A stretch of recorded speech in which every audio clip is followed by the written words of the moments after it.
la la la la la la la la la la la. Deconverted man is here. Hello, how's it going? All right, yeah, all right. I'm back to Avatar. Me. Why? I don't know. I don't feel like plugging in the webcam. I guess this video doesn't deserve my face. It deserves my icon instead. That's this guy, bruh, video production with 34.3k subs. Holy moly. 2.4k views on this video. Oh, man. Well, if he notices me and responds to me, I guess I might get a few more likes or views from it. But I don't think he's going to see anything I do or respond to it because, why would he? Anyway, so he's bad at responding to atheists. He starts off great with looking at a clip from Family Guy where Brian Griffin's like, I don't see evidence for God. And then they do the thing, cutaway to God writing on this thing, whatever, I don't know. And so he's a very much typical bro dude, not well thought out responding to atheists when the first atheist you respond to is not even an atheist because it's a show and he knows that it's a show. He says it's just a show. Well, then why are you responding? Whatever. Anyways. An atheist argument. This is a joke for TV. And by the way, I've seen almost every Family Guy episode ever. Hey, Peter. This is one of my favorite arguments recently because I find it very interesting. So Brian says, I just don't see any evidence. And so to someone from the atheist perspective, asking for evidence of God's existence, the first thing you want to do is ask, what kind of evidence are you looking for? And time and again, theists seem to do this as if they don't understand what evidence even is. And that's the problem, I guess. The same sort of evidence we have for everything else, which is empirical, observable, or testable evidence. That's what evidence is. And all you have to offer is bad arguments. If you had a good argument, that'd be different, but you don't. You don't have evidence. You have assertions. You have beliefs that are held up by bad arguments. Because a lot of the arguments that apologists put forward, they'll rebut by saying, that's not evidence, that's an argument.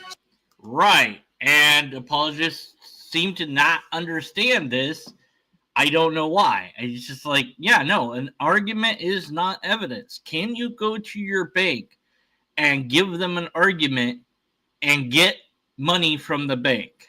No, because they are going to ask for your ID or your bank card because they want evidence. If you get pulled over by a police officer, they're going to say, do you have an ID? Do you have a driver's license? Because they need evidence that you are you, So you can't just argue into existence an evidential thing. That's not what logic is for. That's not what arguments do. Each premise of the argument must be confirmed or denied through reality. So on paper, either the light is on or off. The light's off. Okay, that's it. That was very simple, right? It's a binary thing. But in reality, if the light's not off, then the light isn't off. And we actually have the light to investigate. So we need the thing to investigate for this God thing before we can get anywhere, and we just don't have that. So sometimes they're looking for some kind of physical, tangible evidence. And so, for one thing, you can put forward the historical evidence for the physical Jesus Christ. Well, you can't. That's the problem. What apologists tend to do is copy what other apologists have said and didn't bother, looking up the thing itself. Some historians think that Jesus existed as a person. But what that means isn't necessarily what you want it to mean. because the historical character of Jesus cannot do the supernatural things attributed to Jesus. That would make Jesus a legendary figure. What they might be meaning when they say that Jesus is historical is that there's reasons to think that Jesus existed as a historical person. But no, as far as I know, is no wide-scale survey of historians and what their views are on religion, and also their views are on whether Jesus is real or not, and whether or not they think Jesus performed miracles or not.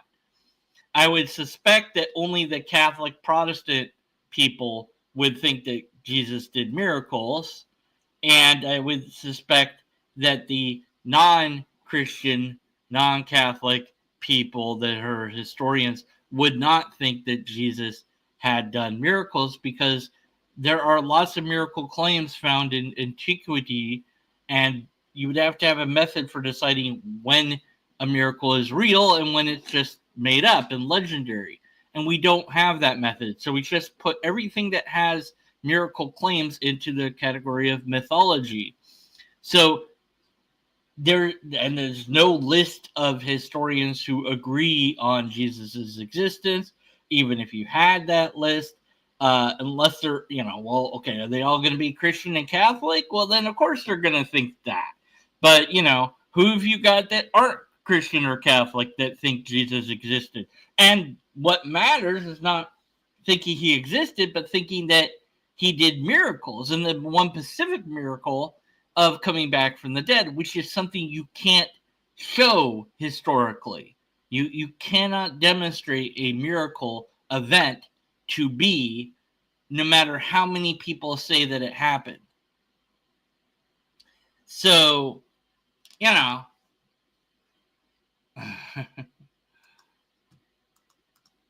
But we'll not go down that rabbit hole today. But say, for example, I am hunting a deer, right? And I'm hunting the deer in the snow or the mud. Oh, yeah, get used to his annoying music. And I see deer tracks. And I haven't seen the deer yet. But I'm like, well, there's tracks, and they look like deer tracks, so I'm going to think that there's probably a deer out there. And that's kind of the same argument we can apply to literally everything in existence. We can follow Thomas Aquinas' cause and effect loop all the way back to the beginning of time. No, actually, we can't. And this is where science comes in and kills this argument. I'm going to sneeze. Oh, yeah. Oh, wow, sneeze. Woo! Big sneeze. Because the early universe has this thing called Planck temperature, which is like a super, super hot temperature, and we don't know if cause and effect would be in that temperature. So, no, you can't go cause and effect all the way back to T1. You just can't. We don't know what it would be like. We don't know if it is or isn't a thing in Planck temperature realm. So this is dead. And ask, where did all of this come from? And then if we connect the dots and say it has to have been created by... What dots are you connecting to say it has to be created at all? That's the problem. You don't have any dots to create. This is mere speculation on your part, a bald assertion that you are making, but you have not demonstrated that it is so. A creator, then the physical, tangible evidence that you're looking for God's existence is every possible thing. Because right, and when everything is evidence, then nothing is evidence. You need something that wouldn't be evidence for God. You need something that would stand apart from a God. And you also need another thing that could falsify God.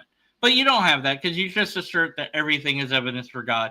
Even things that shouldn't be evidence for God, you think are evidence for God, because literally this guy thinks everything is evidence for God. It's great. It's amazing. It's insane. Here we go. All right, get back to it. Because no physical thing could exist without being created. Mankind remixes and reuses the materials to build certain things, but everything was made by God. My guitar is evidence for God's existence. My drumstick, Stormbreaker, Anyway, so if you're looking for evidence for the existence of God, try out this argument. So the evidence for God, according to him, is everything. Okay, well, which God? Every God? Any God? What do you mean by God at that point? Uh, it's so incoherent. I don't even know what to say. It's just bald assertion without any foundation to it, any methodology to it, any logic to it. It's just, well, of course, it's all created. How do you know that? He's just saying it. That's it. And then it didn't respond. And again, this is, of course, talking about, Family Guy clip where Brian is an atheist. And it's like, and he said, I don't see the evidence. And he says, well, it's everything. That's not evidence. Everything isn't evidence of God. Everything is evidence of itself. So that's not evidence then. So you don't know what evidence is. You don't have a methodology for it. And so we have to discard that idea in full. We've heard a lot about arguments, but as a psychological phenomenon, I wonder how relevant these really are to God belief. That is, when you hear somebody recounting a conversion story, how often does it really begin with premise one? You're more likely to hear a narrative or a story, some kind of account of an experience. Indeed, the most high-profile conversion, perhaps of this millennium, happened just a few weeks ago when the fifth horsewoman of new atheism, Ayaan Hirsi Ali, announced in a long and celebrated essay that she had embraced Christianity. I was far from the first reviewer to notice something rather peculiar about this publication. That is, its somewhat conspicuous lack of arguments for the existence of God. I'm so excited that Alex notices this, and this is one of my favorite things to talk about. I've met Alex, by the way, at a hotel in Atlanta, and I've seen Ayaan Hirsi Ali speak multiple times. She was a lifelong atheist. Well, not lifelong. She was born and raised in a Muslim country, and part of the reason she became atheist is because she saw a lot of the evil in the Muslim religion, and so she just wanted to distance herself from all religions. But then 1-2 years ago, she came to Christianity, and a lot of her atheist colleagues are very like, what's going on, bruh? And she writes an essay about why she converted to Christianity and makes no arguments for the existence of God. And Alex notices it, and I'm like, yes, thank you. So theologically, the Christian doesn't believe that a conversion to believing in God has anything to do with your intellect. It has nothing. Well, there you have it. He said it better than I could. It has nothing to do with your intellect. You don't have to think to believe. You can just believe. Yeah, don't worry about logic. Don't worry about evidence. Just believe because. Just do it. Don't think. Yeah. Just turn off your brain and believe. Yeah, why not? Yeah, okay. Yeah. To do with arguments. And Alex is right. You never see a story of someone converting to Christianity who says, you know what? It was the cosmological one that got me. I've had people claim that an argument convinced them that God exists, although I can't remember who that was offhand. I just vaguely remember that happened at some point, and maybe my memory's off on that, so maybe I just think that somebody did. But yeah, yet the apologists keep making these arguments as if they will convert somebody. One wonders then, why make the arguments? If they're not successful at converting people, then why bother? Perhaps it's not for the atheists, it's for the Christians. It was the ontological argument, the historical argument. That's what convinced me, and now I'm a believer in Christianity. Theologically, the reason that if any of these arguments were sound, then they would convince people, but they're not sound. So that's why they don't convince people. That Christians either are not Christian or they come to Christ is because of either pride or humility. So it's in pride that. All right, so more just assertions about your religion and what you think it teaches or promotes or whatever. Oh, you didn't come because you're prideful. That's what your book claims, but that's not why I don't believe in God. I don't believe in God because there's no evidence of it. And as far as Yahweh goes, not only is there no evidence for it, there's evidence against it, including logical arguments against it as well. So no, just no to all of this in full. It's like he's not even really responding to the atheists. Again, he's just kind of like, yeah, of course there's no proof of God because theology, like, really? Wow. But she didn't, she came to belief in God not from some investigation, but just because feelings. That seems about right to me. People reject God. They want their will over God's will. And God is so nice and loving that What will? I don't know that God even has a will. I don't know that there's a God. So nothing about my thoughts and feelings matters if I have evidence. But I don't have evidence. So it's not about, oh, well, you won't kowtow to God, or kowtow, is that the word? I don't know. You won't bend your knee, to God and submit yourself. Well, because I don't even know there's a God in the first place to do that to. It's just so nonsensical. that he's going to let you do that. There's a quote that my pastor gave me like 2 weeks ago, and it completely blew my mind, and it's still sticking with me to this day. He said, free will? Of course you have free will. Why would you want that? Which leads me to wonder why we spend so much time arguing with atheists when... Why would you want free will? Huh? It's love, and it's God's love that converts people. It's God who converts people. Christianity has nothing to do with arguments. What converts people to Christianity is emotions. And maybe some few unknown select people have converted because of intellectual argumentations that they fell for. I don't know. I don't know what that number would be. Yeah, nerdy. Right. If you had evidence, you wouldn't need faith. Right. Exactly. And that's all it is. It's just believe because, it feels right to believe. Believe because this book says these things. How do I know the book is true? Just believe it. Just because. You don't need to think about it. You don't need an argument. Just feel like it's true, And people do this with all sorts of things, not just Christianity, but all sorts, crystals. Oh, look at all these pretty crystals I have, and this one gets rid of these type of spirits, and this one gets rid of Bigfoot, and this one keeps away negative energy or bad energy or dark energy. And I'm like, how do you? It's just a friggin' rock. What are you talking about? It doesn't do anything. It's just a pretty crystal. That's all it is. It doesn't do any. If they worked, we could demonstrate that they work. But they've chosen to believe that they do things, and therefore they do things. Whether or not it can be tested or demonstrated does not matter. They believe that it's real, and that's the sum total of it.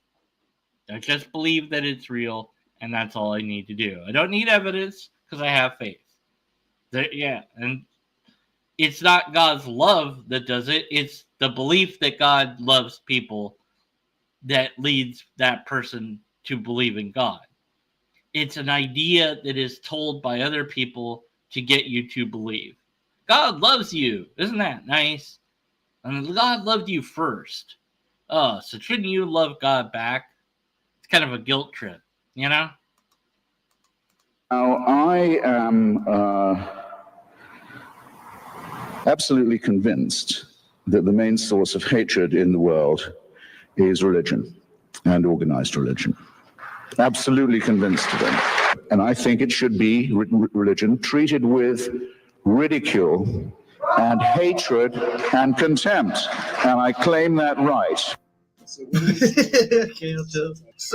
that one's so funny to me because Hitchens says religion is the source of the most hate in our world, and I'm assuming he's saying that hatred is bad, and then he proceeds to, you know what, the answer to this, let's hate religion. This is actually why Jesus says do not repay evil for evil. It's simple moral math. It's because say what group A is being evil, and then you respond by paying it with evil. So you don't even understand what the hell you just listened to. So you're not even responding to what Hitchens said. This is an amazing amount of cognitive dissonance in play here. You're responding to some other thing. You're responding what you want to respond to. Oh man, it baffles me. Hitchens had a way with words. And yeah, religion is the cause of much grief and suffering and evil in the world, and hate as well. Is it okay to hate? Yes.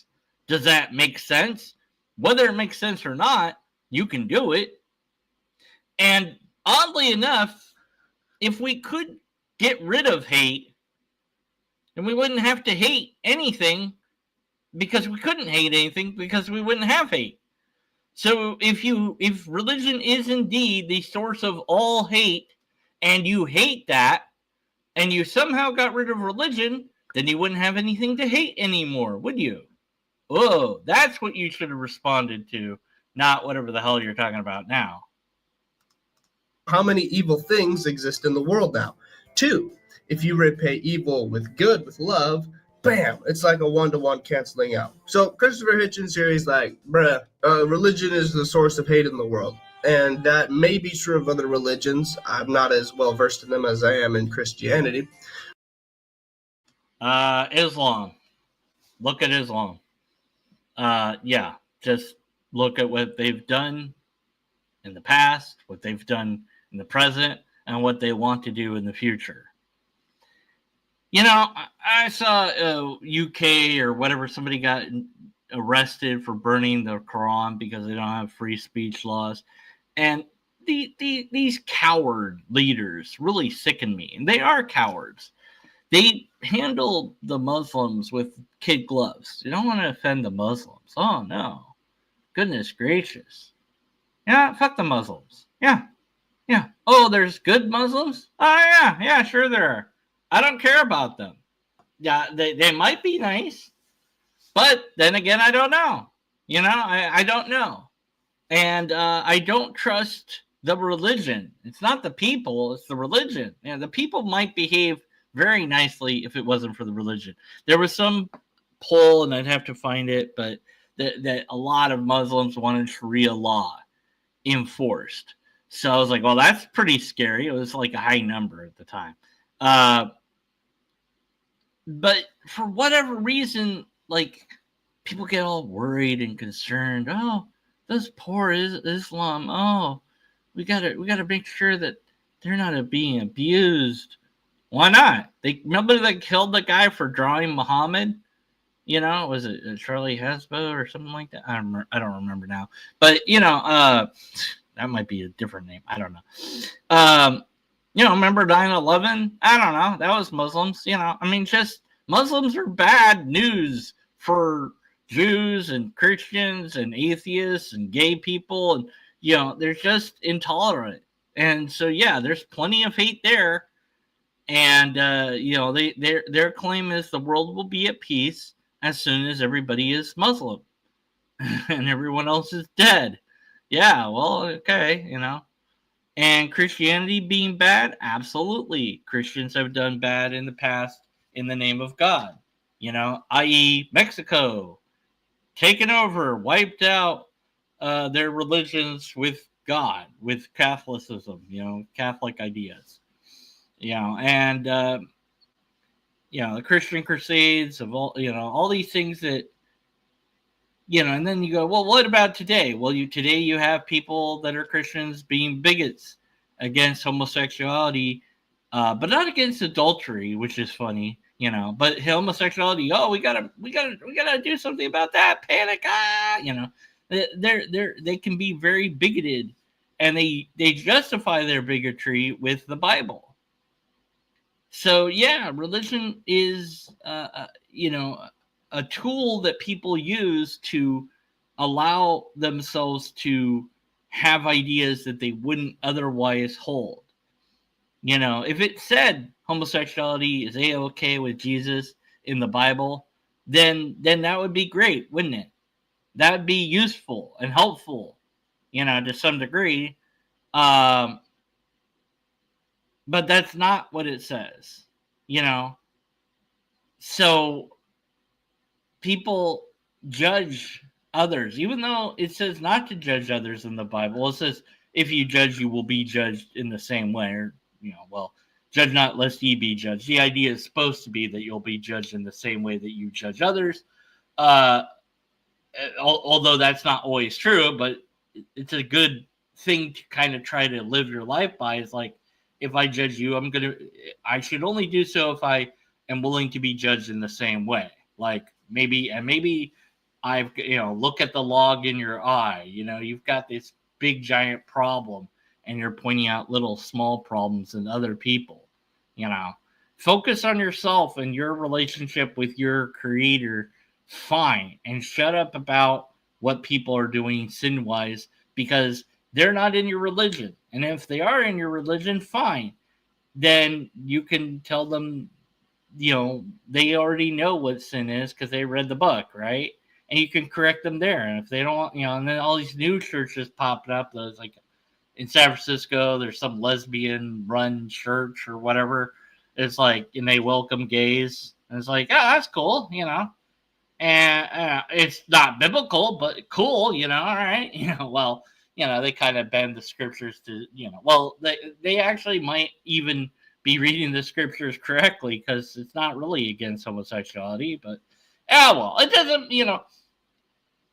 the point is that you can use religion to beat people over the head with it and be like, I'm right, you're wrong. What is one of the most popular arguments that apologists put forth, or at least according to some of them, they've told me that it's popular or a good argument. It's the moral argument. If there's no God, the morals are all subjective. So there has to be God. It has to be my God too. And there's problems with that because you don't know that it's God. You have no idea. Look at what God ordered. These 613 commandments. Are you kidding me? Death by stoning, every other one. It's like almost all of them. It's nuts. Oh, well, Jesus undid all that. No, he didn't. He said they were all in effect. And of course, you have to work around that and play around that. And even the first 10 commandments, obey God, worship God, don't insult God, whatever, God, God, God. It's like, who needs all that bullshit? It's just, how about don't be an asshole? That'd be a good commandment. But the hero of Christianity, Christ, said this: "You have heard that it was said, you shall love your neighbor and hate your enemy. But I say to you, love your enemies and pray for those who persecute you." So Christianity does not teach hatred. Well,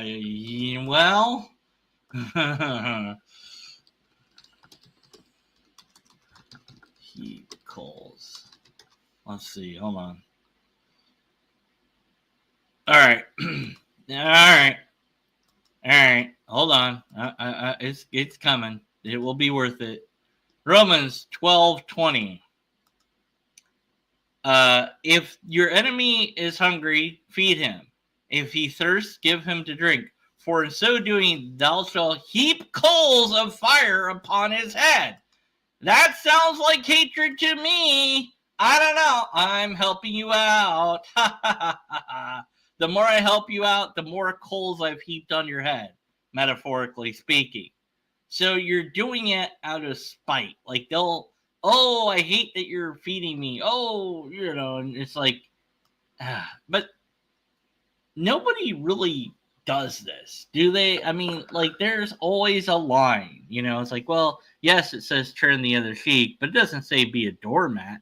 But Jesus wasn't very specific with his ideas, and so you get this like mixed metaphor messages from Jesus, like, yeah, turn the other cheek.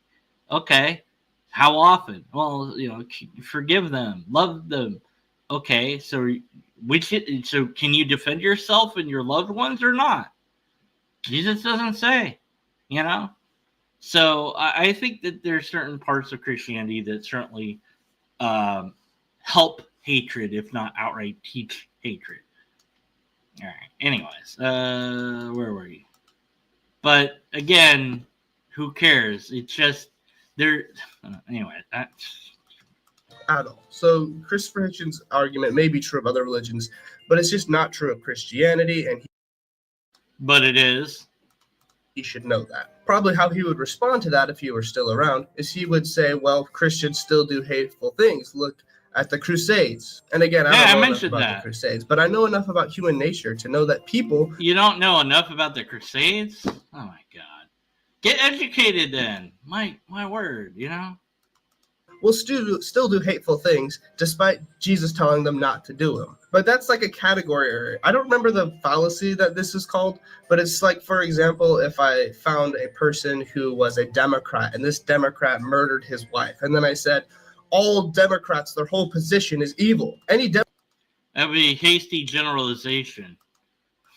Democrat would say, that guy's not part of my group. We don't teach murdering wives. That's not a part of our philosophy. And Christians do this all the time. They contradict Jesus' wisdom and they do their own will, and then we conflate that with the teachings of Christ himself. And doing the opposite of what we're told to do, doing the opposite of what's good to do, is human nature, not Christian nature. Ask any atheist, because they probably won't like the word sins, but ask them if they have any regrets, which means what does me having regrets have to do with your burden of proof? If they've done something that in hindsight they realize they should not have done. Of course, everyone has regrets, and that just means that we tend to contradict ourselves, and we do what we want to do, which ends up being evil instead of what we should do. But the Christians also have a solution to this problem, the fact that we do contrary to God's will, and it's that Jesus died on the cross for us. And if yeah, you have a scapegoat, the ultimate scapegoat. You know, so I could, punch someone in the nads, and instead of saying sorry to them, I pray to God and ask for forgiveness. Wonderful, wonderful system, isn't it? Just nice to have a scapegoat. Yeah, he died so that you can punch people in the nads. And then he sticks with Hitchens again. So really so you said atheist arguments presents one thing that isn't an atheist argument because it's from Family Guy. Then talks about Alex O'Connor's, which isn't even really an argument that he's putting forth.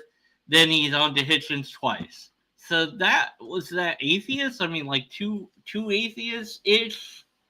And your responses to them were lackluster. Much like this response video that I'm doing now, doesn't last an hour, so I don't know. I don't know.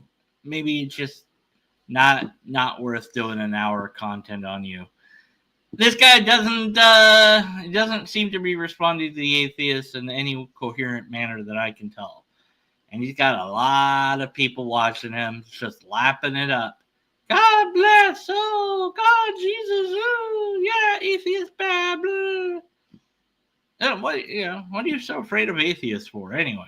What did we ever do to you? Except just not believe your bullshit. And that's the greatest affront to all believers, is that there's someone who dares say, I don't believe in that. It just really upsets them. Good times. Well, we didn't have any evidence at all offered by this guy. He instead said, don't think about it too much, basically, and feelings. Yeah, just use feelings. That's it, I guess. Have faith, because faith. I don't know. And that's it. That's all that we have here. So we have to be skeptical of his conclusions and not believe them. All right.